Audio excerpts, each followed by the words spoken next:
గత వైఎస్ఆర్సీపీ హయాంలో తెలుగుదేశం కార్యకర్తల మీద నాయకుల మీద అనేకమైన కేసులు పెట్టారు. మరి ఇప్పుడు కూటమి ప్రభుత్వం గెలిచింది. టీడీపీ అధికారంలో ఉన్నప్పటికీ కూడా ఇప్పటికీ ఆ కేసులు అలానే కొనసాగుతున్నాయి. ఒక్క కేసు కూడా కొట్టేయలేదు. దీని మీద ఇప్పుడు నారా లోకేష్ గారు దృష్టి పెట్టారు. మరి ఏం జరగబోతుంది? కేసులు కొట్టేస్తారా లేదా ఏదైనా డెసిషన్ తీసుకోబోతున్నారా? దీని మీద డిస్కస్ చేద్దాం. మనతో పాటు సీనియర్ జర్నలిస్ట్ సిఎస్ రావు గారు ఉన్నారు. ఆయనతో మాట్లాడదాం. నమస్కారం సార్. నమస్తే. అంటే మనవాడు అధికారంలో ఉంటే మనకి మేలు జరుగుద్ది అని చెప్పి శాసించే వాళ్ళు చాలా మంది ఉంటారు. ఇప్పుడు టీడీపీ కార్యకర్తలు కూడా సేమ్ సిచ్యువేషన్. ఎందుకంటే గత వైసీపీ హయాంలో అనేకమైన కేసులు పెట్టి జైలుకు పంపించి ఇరకాటంలో పెట్టారు. ఇప్పుడు వాటికి ఇంకా పరిష్కారం కాకుండా అలానే కొనసాగుతున్నాయి. ఎప్పుడు పరిష్కరిస్తారు? ఇదే మాటని లోకేష్ గారిని అడిగారు, తెలుగుదేశం పార్టీకి సంబంధించినటువంటి క్యాడర్. ఏ సందర్భంలో అడిగారంటే, ఈ నెల 20వ తారీఖు నుంచి అనుకుంటా జూలై దాకా ఒక 45 రోజుల పాటు కార్యక్రమాన్ని ఒకదాన్ని డిజైన్ చేశారు. ఇంటింటికి తెలుగుదేశం పార్టీ అనేటువంటి కార్యక్రమాన్ని డిజైన్ చేశారు. డిజైన్ చేసి ఈ 2 ఏళ్ల పరిపాలన, ఈ 2 ఏళ్లలో సాధించినటువంటి విజయాలు ఏంటి, రాష్ట్ర అభివృద్ధి ఎలా జరుగుతుంది, ఉపాధి అవకాశాలు ఎలా కనిపిస్తున్నారు, ప్రభుత్వం ఏ విధంగా పారదర్శకంగా సంక్షేమ పథకాలను అందిస్తుంది, వీటన్నిటి గురించి ఇంటింటికి వెళ్ళి చెప్పాలి అనేటువంటి ఒక పెద్ద కార్యక్రమాన్ని తెలుగుదేశం పార్టీ తీసుకుంది. దాంట్లో భాగంగా ఒక దిశానిర్దేశం చేయడానికి క్యాడర్ తోటి లోకేష్ గారు ఇంటరాక్ట్ అయ్యారు. ఆ సందర్భంగా కొంతమంది ఈ కేసుల గురించి ప్రస్తావించారు. 2019 నుంచి 2024 మధ్యలో అనేక మంది మీద కేసులు పెట్టారు. ఆ కేసులకు సంబంధించి ఇప్పటికీ కోర్టులకు తిరుగుతున్నాం, కోర్టులు తిరగాల్సి వస్తుంది. సో మరి ఆ కేసులు అక్రమం కేసులు కదా, అక్రమంగా పెట్టినటువంటి కేసులే కదా, వాటిని తొలగించేటువంటి ప్రయత్నం చేయండి అని అంటే, అప్పుడు లోకేష్ గారు సీరియస్గానే తీసుకొని ఆ కేసులన్నింటినీ మొత్తాన్ని స్క్రూటినీ చేస్తాము, ఆ స్క్రూటినీ చేసిన తర్వాత ఆ కేసులు తీసేసేటువంటి ప్రయత్నం చేస్తాము అని చెప్పి ఆయన ఒక హామీ ఇచ్చారు.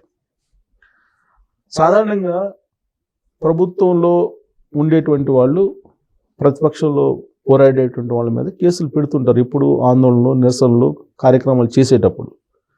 కానీ 2019 నుంచి 2024 మధ్యలో కనుక చూసుకుంటే ఒక సాధారణమైనటువంటి జర్నలిస్టులని, ఒక సాధారణమైనటువంటి గృహిణుల్ని, ఒక సాధారణమైనటువంటి పౌరుల్ని ఎవరిని వదిలిపెట్టల. దాదాపు 4,000 మంది మీద కేసులు పెట్టారు. ఈ కేసుల్లో బలమైనటువంటి కేసులు ఏమన్నా ఉన్నాయంటే ఒక్కటి కూడా లేవు. అన్ని అక్రమంగా పెట్టినటువంటి కేసులు అనేది తెలుగుదేశం పార్టీ క్యాడరు చెప్తుంది. ఎందుకు? సోషల్ మీడియాని కట్టడి చేయడానికి. ఆ రోజున సోషల్ మీడియాలో సరే పోస్టులు పెట్టినటువంటి వాళ్ళని, లేదంటే అట్లీస్ట్ వాళ్ళని ప్రభుత్వాన్నో లేదంటే ప్రభుత్వంలో ఉండేటువంటి వాళ్ళనో అనాగరిక భాషతోటి లేదంటే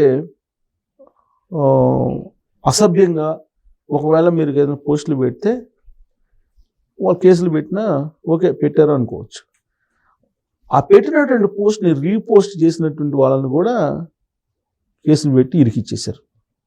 ఉదాహరణకి రంగనాయకమ్మ గారు, ఆవిడ ఏజ్ ఆల్మోస్ట్ 70 ఏమున్నాయి. అప్పుడు ఎవరో అమెరికా నుంచి ఒక పోస్ట్ పెడితే ఆ పోస్ట్ని రీపోస్ట్ చేసినందుకు ఆవిడని తీసుకెళ్ళి పోలీస్ స్టేషన్లో కూర్చోబెట్టారు. ఇట్లా అనేక మంది మీద కేసులు పెట్టారు. మహిళలని లేదు, పిల్లలని లేదు, అందరి మీద కేసులు పెట్టారు. కేసులు పెట్టేసి అర్ధరాత్రి అపరాత్రాలు లేకుండా గోడలు దూకి ఇళ్ళ మీదకి వచ్చి బెడ్రూమ్లోకి వెళ్ళిపోయి గందరగోళం సృష్టించారు. అనేక మంది మీద కేసులు పెట్టారు. తర్వాత అమరావతి రైతులు భూములు ఇచ్చినటువంటి వాళ్ళని టార్చర్ పెట్టారు. గర్భిణీని కూడా చూడకుండా పోలీసులు కాళ్ళతో తొక్కినటువంటి ఫోటోలు మనం చూసాం కదా, వాళ్ళ మీద అనేక కేసులు పెట్టారు. వాళ్ళు కూడా కోర్టుల చుట్టూ తిరుగుతున్నారు. మంగళగిరి కోర్టు జడ్జే గవర్నమెంట్ మారింది కదా, ఇంకా మీరు కోర్టులకు వస్తున్నారు ఏంది, ఏదన్నా పరిష్కరించుకోవచ్చు కదా అని ఒక సూచన కూడా చేశాడు ఆయన. కానీ ఈ కేసుల్ని కొట్టేసేటువంటి పరిస్థితి కానీ, ఈ కేసుల్ని తొలగించేటువంటి పరిస్థితి కానీ ఇప్పటి వరకు లేదు. 2 సంవత్సరాలు అయిపోయింది గవర్నమెంట్ వచ్చి, కూటమి ప్రభుత్వం వచ్చి 2 సంవత్సరాలు అవుతుంది. ఈ 2 సంవత్సరాలలో ఈ కేసుల గురించి ఇంతవరకు పరిశీలించాల. కానీ దీని మీద ఏమన్నా లీగల్కి సంబంధించినటువంటి ఎక్స్పర్ట్స్ని ఒక కమిటీకి వేసి వీటన్నిటిని స్క్రూటినీ చేయమని చెప్పారంటే అది చేయాలి.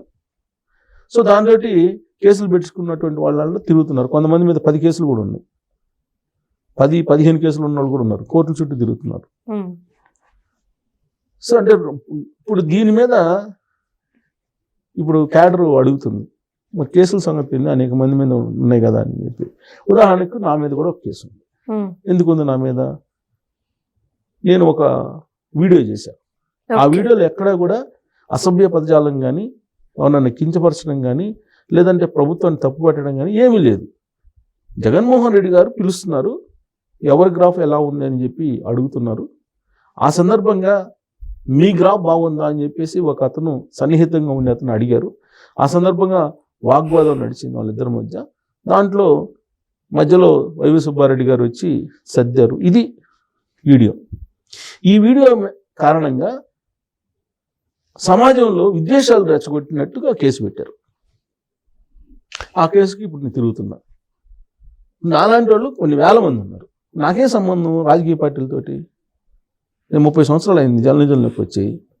మరి నేను ఒక పత్రికలో ఉన్నప్పుడు రాజశేఖర రెడ్డి గారి పాదయాత్రను కవర్ చేశాను కదా. అలాగే రాజశేఖర రెడ్డి గారు సీఎంగా ఉన్నప్పుడు సీఎం ఆఫీసు పోయి రిపోర్టింగ్ చేశాను కదా. జగన్మోహన్ రెడ్డి గారు నన్ను న్యూట్రల్ జర్నలిస్ట్ అని పిలిచారు కదా 2019 ఎన్నికలకు పాదయాత్రకు పోయే ముందు. మరి న్యూట్రల్ జర్నలిస్ట్ అని చెప్పి గుర్తించి వాళ్ళే పిలిచారు కదా. అంటే స్వేచ్ఛగా భావ ప్రకటన స్వేచ్ఛ అనేది ఉండకూడదు. భావ ప్రకటన స్వేచ్ఛ అంటే ఏది చెప్పకూడదు. దాంట్లో నేరం ఏముంది చేసింది? అంటే మీకు అనుకూలంగా మీకు డబ్బా కొడుతుంటే ఓకే, జర్నలిజం, అది జర్నలిజం. లేదంటే ఉన్నట్టు చెప్పేటువంటి ప్రయత్నం చేస్తే అది కేసులు పెడతారా? కాదు కదా. సో ఆ విధంగా దాదాపు 4,000 మంది మీద కేసులు పెట్టారు. నాలాంటి వాళ్ళు జర్నలిస్టుల మీద కూడా పెట్టారు, చాలా మంది మీద పెట్టారు. ఇవన్నీ కేసులు అక్రమ కేసులు. ఈ కేసులన్నింటినీ ప్రభుత్వం స్క్రూటినీ చేసేసి దానికి సంబంధించి ఒక క్యాబినెట్లో నిర్ణయం తీసుకొని కొట్టేయచ్చు. ఎందుకన్నా పెద్ద కేసులు కొట్టేశారు. రాజశేఖర రెడ్డి గారు 2004 అధికారంలోకి వచ్చిన తర్వాత అనేక కేసులు కొట్టేశారు, కాంగ్రెస్ పార్టీ వాళ్ళ మీద ఉన్నటువంటి కేసులు. ఆ తర్వాత ఉద్యమ సమయంలో ఈవెన్ రైలు ట్రాక్ మీద కూర్చొని రైళ్లు తగలబెట్టిన కేసులను కూడా దెబ్బకి కొట్టేసేసారు. జగన్మోహన్ రెడ్డి గారు 2019 అధికారంలోకి వచ్చిన తర్వాత 2014 నుంచి 2019 మధ్యలో వైఎస్ఆర్ కాంగ్రెస్ పార్టీ వాళ్ళ మీద పెట్టినటువంటి కేసులు ఆయన తీసేశారు వెంటనే అధికారంలో రాగానే. మరి ఎందుకు 2019 నుంచి 2024 మధ్యలో ఇన్ని కేసులు పెట్టినప్పుడు వాటిని స్క్రూటినీ చేసి తీసేయాలి కదా అనేటువంటిది క్యాడర్ యొక్క అభిప్రాయం. అదే లోకేష్ గారికి చెప్పారు. లోకేష్ గారు వెంటనే ఆయన స్పందించి ఒక లీగల్ ఎక్స్పర్ట్స్తో కూడినటువంటి ఒక టీంని వేసి వీటన్నిటిని స్క్రూటినీ చేసి ఆ కేసులు ఎన్ని మనం తీసేయచ్చు. అంటే తీసేయటం అంటే క్యాబినెట్లో పెట్టాలి, చర్చించాలి, దానికి ఒక ప్రాసెస్ ఉంటుంది. అదే ఇండివిజువల్గా చేయడానికి లేదు. ఎందుకంటే అన్ని కోర్టులో ఉన్నాయి కాబట్టి ఆ కోర్టులో ప్రాసెస్ ఉంటుంది. ఈ ప్రాసెస్ ప్రకారం చేయాలి, చట్ట ప్రకారం. అది ఎలా చేయాలి ఏంటి అనేది మీరు తయారు చేయండి అని చెప్పి లోకేష్ గారు ఇనిషియేటివ్గా తీసుకున్నట్టుగా ఇవాళ వచ్చింది న్యూస్. సో లోకేష్ గారు ఇనిషియేటివ్ తీసుకున్నారు కాబట్టి ఖచ్చితంగా వారం 10 రోజుల్లోనో లేదా నెల రోజుల్లోనో నెక్స్ట్ క్యాబినెట్కి డెఫినెట్గా దీని మీద చర్యలు తీసుకుంటారు. సొల్యూషన్ అయితే చూపిస్తారు. ఎందుకంటే లోకేష్ గారు వన్స్ మాట ఇచ్చిన తర్వాత డేట్ చెప్తే ఆ డేట్కి మొత్తం క్లియర్ చేసినట్టు సందర్భాలు చాలా ఉన్నాయి. కాబట్టి తెలుగు తమ్ముళ్ళు వాటి గురించి ఆలోచించకుండా ఆయన పెట్టినటువంటి కార్యక్రమం ఏదైతే ఉందో దానివైపు దృష్టి మళ్లించండి అని చెప్పి ఇప్పుడు లోకేష్ గారు చెప్తున్నారు. పార్టీ అధిష్టానం కూడా ఆదేశిస్తుంది. సో కాబట్టి ఇంటింటికి తెలుగుదేశం పార్టీ అనేది దాదాపు ఒక 45 రోజుల పాటు కార్యక్రమం. ఈ 45 రోజుల పాటు ఈ కేసులు వీటి గురించి కాకుండా ప్రభుత్వం చేసే ఈ 2 సంవత్సరాల ప్రభుత్వం చేసిన కార్యక్రమాలను తీసుకెళ్తే ప్రజలకు అవగాహన కల్పిస్తే చేసినటువంటి దాన్ని చెప్పుకునేటువంటి పరిస్థితి ఉండాలి. 2019లో ఓడిపోవడానికి కారణం ఏంటంటే చేసింది కరెక్ట్గా కన్వే చేయలేకపోయారు పబ్లిక్కి. ఆ కారణంగానే ఓడిపోయిందని చెప్పి తెలుగుదేశం పార్టీ భావిస్తుంది. అట్లీస్ట్ ఈసారి అయినా సరే ప్రభుత్వం ఏం చేస్తుందో పబ్లిక్కి తెలియజేయాలి, కన్వే చేయాలి. చంద్రబాబు నాయుడు గారు క్వాంటమ్ టెక్నాలజీ అంటున్నారు. ఇది ఎంతమందికి గ్రామీణ ప్రాంతాల్లో క్వాంటమ్ టెక్నాలజీ గురించి తెలుసు, దీనివల్ల బెనిఫిట్ ఏంటి అనేది ఎంతమందికి తెలుసు, అది అర్థమయ్యేటట్టు వాళ్ళకి చెప్పాలి, కన్వే చేయాలి. పొలిటికల్ పార్టీకి పొలిటీషియన్స్కి 2 మార్గాలు, ఒకటి కన్విన్స్, 2 కన్ఫ్యూజ్. నువ్వు కన్ఫ్యూజ్ చేయలేనప్పుడు కన్ఫ్యూజ్ చేయలేనప్పుడు నువ్వేం చేయాలి, కన్వే చేయాలి. కన్వే చేసి వాళ్ళకి నచ్చ చెప్పాలి, వాళ్ళకి అర్థమయ్యేలాగా చెప్పాలి. సో కాబట్టి 2 ఏళ్లలో చేసింది ఏం చేసామని చెప్పి ఎంత ఎఫెక్టివ్గా చెప్పుకోగలిగితే అంత బెటర్. అంత బెటర్. అదర్వైజ్ ఆ పార్టీ వెనకబడిపోతుంది. Right. Thank you so much sir. Thank you.